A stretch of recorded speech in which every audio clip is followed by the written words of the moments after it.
सबभन्दा ठूलो उद्देश्य दुईटा मैले घोषणा गरेको थिएँ। एउटा गणतन्त्र नेपालको स्थापना गर्ने र दोस्रो यो गणतन्त्र नेपालको स्थापना गर्ने काम मेरो जीवनको उत्तरार्धतर्फ प्राप्त भएको हुनाले अब मैले नेपालको कम्युनिस्ट आन्दोलनलाई एकीकृत गर्न सकेँ भने एउटा ठूलो उपलब्धि हुनेछ। राष्ट्रको निम्ति, कम्युनिस्ट आन्दोलनको निम्ति मात्रै होइन, संसारमा सबभन्दा पिछडिएको देशको रूपमा रहेको नेपाललाई समृद्ध नेपाल बनाउनुको निम्ति नेपालका सबै कम्युनिस्ट पार्टीहरूलाई एकीकृत गर्न सकियो भने त्यो मेरो जीवनको अर्को उद्देश्य पूरा हुनेछ। त्यो पनि मैले प्राप्त गरेँ। त्यो जनताले प्राप्त गरे, कम्युनिस्ट आन्दोलन लागेका सबैले प्राप्त गरे र म त्यस बेला अति खुसी भएँ कि मेरो जीवनको लक्ष्य पूरा भएको छ। अब मलाई कम्युनिस्ट आन्दोलनमा लागे बापत कसैले पनि धिक्कार्ने छैनन्। मैले सानै उमेरदेखि यो आन्दोलन आफूलाई लगाउँदाखेरि धेरै मानिसहरूले खिसीटिउरी गर्थे। मेरो घरमा मेरो बुवा कांग्रेस हुनुहुन्थ्यो, आमा कांग्रेसको समर्थक हुनुहुन्थ्यो र मेरो नाता गोता इष्टमित्र सबै नेपाली कांग्रेसकै सदस्यहरू, नेताहरू, कार्यकर्ताहरू हुनुहुन्थ्यो। त्यस्तो ठाउँबाट म कम्युनिस्ट पार्टीमा प्रवेश गरेको व्यक्ति हो। त्यसभएर सबैले मलाई खिसीटिउरी गर्थे, यदि सानो बच्चाले भन्दैछ राजा फाल्छु। अलि दिनपछि मेरो बाले मलाई भन्नुभयो, कस्ता कस्ता नेताले राजालाई केही गर्न सकेनन्, बिपी कोइराला जस्ता महान नेताहरूले केही गर्न सक्नु भएन, यो फुच्चेले म राजा फाल्छु भन्छ, उहाँले भन्नुहुन्थ्यो। र मैले मेरो बाको अगाडि केही बोल्न सक्दैन थिएँ कि घरमा हैकम थियो, तर म लुकेर मात्रै आफ्ना विचारहरू, आफ्ना झण्डा प्रदर्शन गर्ने आदि इत्यादि गर्थेँ। र मैले राजतन्त्र अन्त्य भएर गणतन्त्र स्थापना हुँदाखेरि मेरो पिताजी बाँच्नु भएको भए के भन्नुहुन्थ्यो होला भनेर मैले गर्व गरेँ। अब नेपाली जनताले मलाई पटक पटक माया प्रदर्शन गरेका छन्, सम्मान प्रकट गरेका छन्, उनीहरूप्रति म सधैँभरि आभार नै छु। तर त्यही पार्टी आज विभाजित छ। मैले कुनै औचित्य देख्दैन विभाजनको, कुनै पनि एउटा पनि औचित्य देख्दैन। म पार्टी एकतापछि पार्टीको सचिवालयको एउटा सदस्यको नाताले मैले धेरै विषयहरू उठाएँ। पार्टीका नेताहरूका कार्यशैलीका सम्बन्धमा पनि मैले सुधारको निम्ति धेरै अनुरोध गरेँ, तर पनि त्यो कार्यशैली सुधार हुन सकेन र म विभिन्न कारणले एउटा विरोधी जस्तो भएर प्रकट भएँ। तर मैले अविश्वासको प्रस्तावबाट आफ्नै पार्टीको नेतालाई पराजित गर्ने यस्तो किसिमको काम होला भन्ने मैले सोचेको थिइनँ र गएको 8-9 महिनादेखि मैले निरन्तर आलोचना गर्ने समूहभित्र बसेर पनि पार्टी एकतालाई जोगाउनको निम्ति मैले अविश्वासका प्रस्तावलाई असफल गराएको थिएँ। म त्यसमा सामेल हुन सक्दैन भनेको थिएँ। पार्टीमा विभिन्न आरोप प्रत्यारोपहरू सहितका पत्रहरू राख्दाखेरि पनि मैले यो एउटा सुधारको निम्ति सम्भव उपाय हुन सक्छ भनेर मैले राखेका थिएँ। तर अविश्वासको प्रस्ताव लैजाँदाखेरि मलाई सोधिएन, यसपटक मलाई थाहा थिएन। कि 5 गते अविश्वास प्रस्ताव जान्छ भनेर। प्रधानमन्त्रीको म कटु आलोचक हो। उहाँको कार्यशैलीले नै हाम्रो पार्टीमा धेरै धेरै विवादहरू उत्पन्न गराएका हुन् र उहाँ मेरो 43 वर्षदेखिको सहयोद्धा पनि हो, मेरो मित्र पनि हो र उहाँलाई मैले धेरै पटक सुझाव राखेको छु यो शैली सुधार गर्नुपर्छ भनेर। उहाँ प्रधानमन्त्री 2 पटक हुनुभयो। 2 पटक मैले धेरै अनुरोध गरेँ। कति मेरा सुझावहरू उहाँले ग्रहण गर्नुभयो, कति ग्रहण गर्नु भएन। तर उहाँले पनि मलाई मित्रको रूपमा नै सधैँभरि सम्मान गर्नुहुन्छ, आज पनि गर्नुहुन्छ। तर यसपटक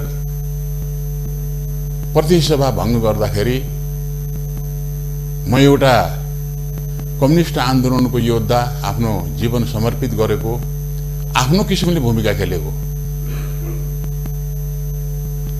सायद नेकपा एमाले भित्र सबभन्दा बढी संगठन निर्माण गर्ने र नेताहरू, कार्यकर्ताहरू, पार्टी सदस्य निर्माण गर्ने भित्र म पर्छु होला। अत्यन्त कठिन परिस्थितिमा हामी एक ठाउँमा छौँ।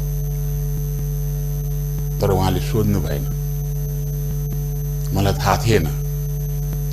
उहाँले पटक पटक भन्ने गर्नुभएको थियो कि यो मलाई अविश्वासद्वारा बर्खास्त गर्ने काम, प्रधानमन्त्रीबाट बर्खास्त गर्ने काम गर्नुभयो भने त्यो दुर्भाग्यपूर्ण हुनेछ। मैले उहाँलाई सल्लाह दिएको थिएँ, पार्टीमा जब अल्पमतमा पर्छन् नेताहरू, प्रधानमन्त्री नै भए पनि राजीनामा दिनुपर्छ। पार्टी जोगाउनुको निम्ति अन्तिम पटक पनि उहाँको निम्ति त्यो अवसर थियो। अविश्वासको प्रस्ताव लगिरहेका थिए भन्ने थाहा पाएपछि मैले सोचेँ म त्यो ठाउँमा भएको भए के गर्थेँ होला भनेर सोचेँ। म भएको भए त्यो अविश्वास प्रस्ताव दर्ता गर्नुभन्दा पहिले नै मैले राजीनामा दिन्थेँ।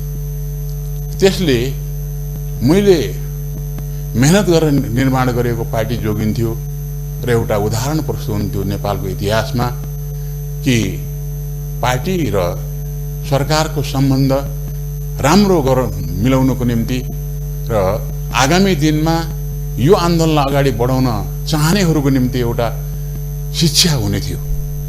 मैले त्यस्तो सोचेँ। त्यस भएर मैले समर्थन गरिनँ। मैले यो असंवैधानिक कदम हो भनेर भने।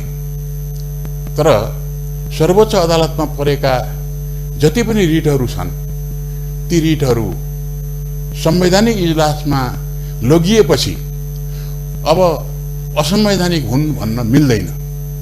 त्यसरी म चुप लागेको छु कि यो विषय संवैधानिक विषय हो भनिसकेपछि, सर्वोच्च अदालतले त्यो भनिसकेपछि पछि पनि निर्णय गर्दाखेरि यदि पुनर्स्थापनै गरेछ भने पनि यो असंवैधानिक हो, त्यसो भएर पुनर्स्थापन भनेर भन्ने छैन।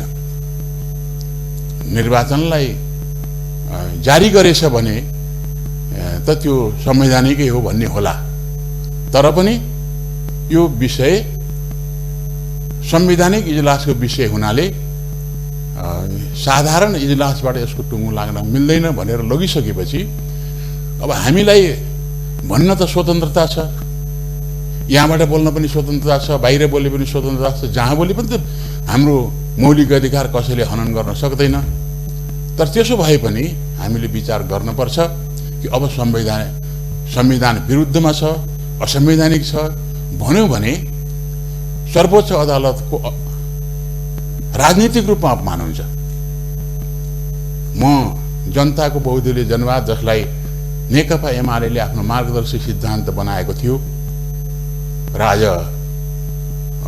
त्यो पेन्डिङ छ, निलम्बन जस्तो भएको छ, त्यसको म व्याख्याता पनि हुँ। मदन भण्डारी पछि सबभन्दा धेरै लेख्ने, सबभन्दा धेरै बोल्ने र सबभन्दा धेरै प्रशिक्षण दिने मै हुँ। हामीले संविधानको सर्वोच्चतालाई हाम्रो सिद्धान्तको मूल विषय बनाएका छौँ र सारा संसारभरिका कम्युनिस्ट पार्टीले मान्दैनन्। कम्युनिस्ट पार्टी सर्वोच्च संस्था मान्छन्, तर हामी त्यसलाई चुनौती दिँदै हामीले भन्यौं कि हामी अब संविधानको सर्वोच्चतामा जान्छौं, संविधानको सर्वोच्चतालाई मान्छौं र त्यसको पालना गर्छौं र संविधान भित्रको विषय आफूले भने बमोजिम भएन भन्दैमा त्यसलाई बदनाम गर्ने किसिमले काम गर्नु उचित हुँदैन भन्ने मलाई लाग्छ।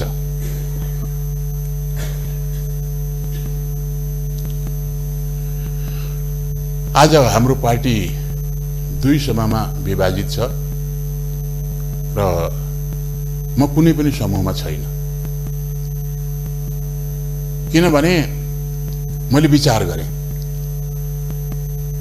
यो 3 वर्षमै पार्टी विभाजन गर्नु थियो भने एकता किन गर्न पर्या थियो। पार्टीभित्र अन्तर्विरोधहरू हुँदैनन् भनेर कसरी कल्पना गर्छ भने त्यो जतिको मूर्खतापूर्ण निष्कर्ष अरू हुन सक्दैन। पार्टीको जीवन अन्तर पार्टी संघर्षमा हुन्छ, वाद विवादमा हुन्छ, वाद विवादहरूको निष्कर्ष निस्कन्छ, फेरि अर्को चाहिँ अन्तर्विरोध पैदा हुन्छ। त्यसरी अन्तर पार्टी संघर्षबाट कुनै पनि पार्टी, कम्युनिस्ट पार्टी मात्रै होइन राजनीतिक पार्टीहरू मुक्त हुन सक्दैनन् र त्यहाँ नेता त्यो हुन्छ जसले ती समस्याहरूको समाधान गर्छ, देखा परेका अन्तर्विरोधहरूलाई सही किसिमले विश्लेषण गर्न सक्छ र त्यसको समाधान दिँदा पार्टीलाई नयाँ जीवन प्राप्त हुन्छ।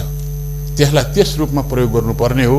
तर आज राजनीतिक रूपमा विभाजित छ र कानुनी रूपमा के हुन्छ भन्न सकिन्न, किन मैले निर्वाचन आयोगले के गर्छ त्यो पनि थाहा छैन। हाम्रो पार्टीको विरोधमा ऋषि कटेलजीले मुद्दा हाल्नुभएको छ र त्यो मुद्दा सर्वोच्चमा छ र निर्वाचन आयोगले हराइदिएपछि नेपाल कम्युनिस्ट पार्टी नेकपा मेरो पार्टी हो र यसलाई खारेज गरी पाऊँ भनेर भनेको छ। यदि खारेज भयो भने के हुन्छ होला, यसो मेरो विचारमा के हुन्छ त्यो त थाहा छैन। तर त्यसको निर्णय ऋषि कटेलको पक्षमा गयो भने नेपाल कम्युनिस्ट पार्टी नेकपा सम्भवतः एउटा पक्ष नेकपा एमाले हुने होला, एउटा पक्ष नेकपा एकता माओवादी केन्द्र भन्ने होला र त्यस्तो भयो भने के हुन्छ भन्ने एउटा अवस्था यहाँ छँदैछ। दुवै पक्षमा मैले गल्ती कमजोरी देखिरहेको छु र तर पनि एकताको निम्ति लामो समय प्रयत्न रहेको र त्यसमा मैले गौरव गरेको हुनाले फेरि एकता गराउन सकिन्छ कि भनेर पनि मैले आफूलाई लगाइरहेको छु।